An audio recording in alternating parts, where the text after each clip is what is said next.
L'enfant fait une erreur d'orthographe, on va lui demander de recopier 5 fois le mot jamais, par exemple. Ça sert à rien. Mais ça sert à rien, parce que moi, à cet âge-là, j'étais capable d'écrire 3 ou 5 fois Ça le sert mot pas au jamais. non-10 non plus. On est d'accord. Et donc, voilà. C'est une punition qui n'apporte aucun. Là, c'est pas envisagé sous forme de punition, c'est envisagé vraiment comme méthode pédagogique. Ah et oui, ça, c'est plus grave. Et là, c'est pas possible. C'est-à-dire qu'il faut vraiment que l'enfant comprenne, pour un 10, il faut vraiment que le 10 comprenne le sens. Et donc, là où la méthode Davis est forte, c'est qu'elle se repose sur les points forts des dyslexiques, c'est-à-dire leur pensée en images, par exemple.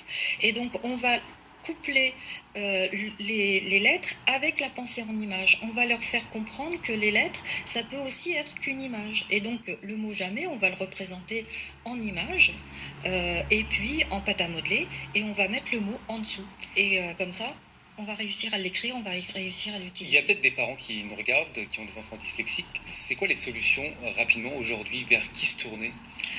Aujourd'hui, on dit l'orthophoniste, mais l'orthophoniste, il y a différents types de dyslexie. L'orthophoniste, elle est vraiment très très forte dans un type de dyslexie, mais après, dans la dyslexie visio-spatiale, par exemple, ça sera plus l'orthoptiste.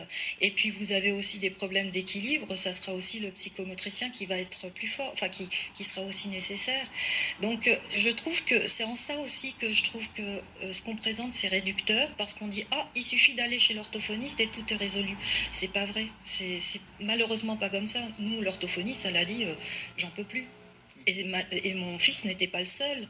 Et donc, à un moment donné, voilà, mon fils n'en pouvait plus et l'orthophoniste aussi. Non plus. Ouais. Bon, en tout cas, vous sensibilisez le grand public justement à la dyslexie, aux troubles 10 dans les entreprises, les écoles, les associations. Avec votre association dyslexiefrance.com, on peut s'y rendre dès maintenant. Et puis un autre site où trouver un praticien en France et en Europe qui pratique la méthode Davis, on en a parlé, le site c'est www.dyslexie-dyscalculi.eu.